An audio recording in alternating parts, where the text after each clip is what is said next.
ఒక అమ్మాయిని మైనర్ బాలికని 9వ తరగతి చదువుతున్న ఒక మైనర్ బాలికని అతి కిరాతకంగా హత్య చేయడం అనేది మనందరం కూడా చూస్తున్నాము. అక్కడ ఆల్రెడీ టీమ్స్ కూడా దాని మీద వేస్తున్నాము.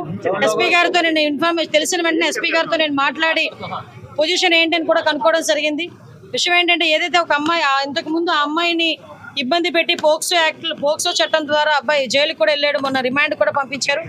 మొన్న రీసెంట్ గా ఒక 15 రోజుల క్రితం అతను జైలు నుంచి బెయిల్ మీద బయటకు వచ్చాడు.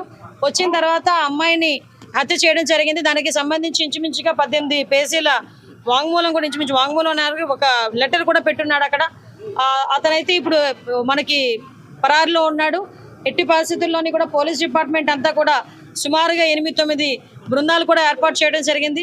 అన్ని బృందాలు కూడా ఈ రోజు అతనికి పట్టుకోవడానికి ప్రయత్నం కాదు, ఎట్టి పరిస్థితులు పట్టుకొని తీరుతాయి. ఎందుకంటే ఎవరు చట్టం ముందు ఎవరు కూడా తప్పించుకునే పరిస్థితికి లేదు.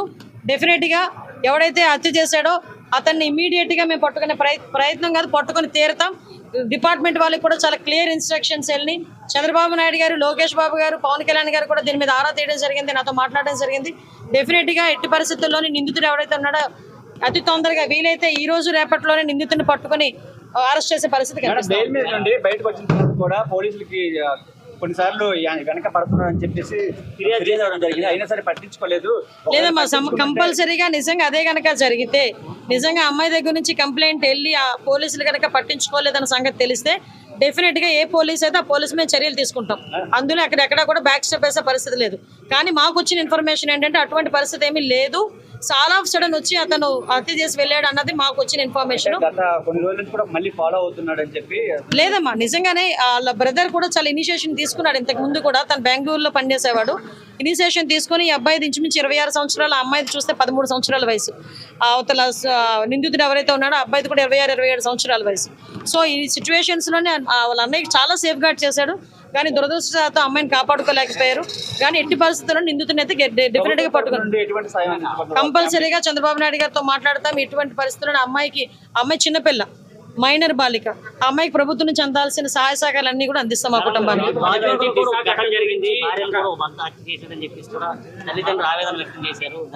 అమ్మ విషయం ఏంటంటే మేము చాలా సందర్భాల్లో చెప్పున్నాము, చాలా సంఘటనలు జరుగుతున్న సందర్భంలో పోలీస్ డిపార్ట్మెంట్ వాళ్ళు కూడా చాలా ఫర్మ్ గా ఉన్నారు. లాస్ట్ టైం మీరు చూసారు, చీరాల సంఘటన జరిగిన తర్వాత సుమారుగా 36 గంటల నిందితులను పట్టుకొని మేము రిమాండ్ కూడా పంపించుకోవడం జరిగింది.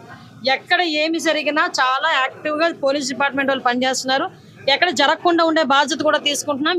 వీటన్నిటికీ కూడా మూల కారణం గాంజాయి మత్తులో చాలా మంది చేస్తున్నారు, డ్రగ్స్ మత్తులో చేస్తున్నారు. కాబట్టి వాటిని పూర్తిగా ప్రక్షాళన చేయడానికి ఒక కేబినెట్ సబ్ కమిటీని కూడా ఏర్పాటు చేసుకుని మొన్ననే మేము టాస్క్ ఫోర్స్ కూడా ఏర్పాటు చేయడానికి కూడా సిద్ధంగా ఉన్నాం.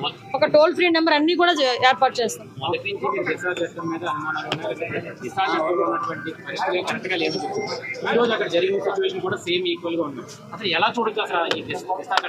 దిశ చట్టమే లేదండి. చట్టం లేని దాని గురించి మీరు మాట్లాడుకోవడం అనవసరం. ఫస్ట్ థింగ్, దిశ చట్టం అనేది లేదు కాబట్టి దిశ చట్టం గురించి మాట్లాడుకోవాల్సిన అవసరం లేదు. ఇప్పుడున్న చట్టాలని బలోపేతం చేసుకుని మనం ఫర్దర్ గా ఎటువంటి ఇబ్బంది లేకుండా చేసుకునే బాధ్యత తీసుకుంటాం.